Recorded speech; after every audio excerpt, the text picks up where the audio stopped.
哪一句？台湾谚语，比喻赔了夫人又折兵。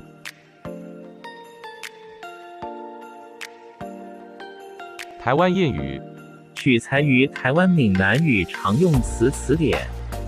欢迎乡亲们转发到自己的聊天组群，协助推广咱们的母语。多谢，感恩。台湾谚语，这公亲贴本，为人仲裁还贴钱，比喻赔了夫人又折兵。谢谢您的观赏，希望您会喜欢我为您制作的影片，请支持我，点击 subscribe， 然后再单击小铃铛，请点击下面观看同一系列的影片。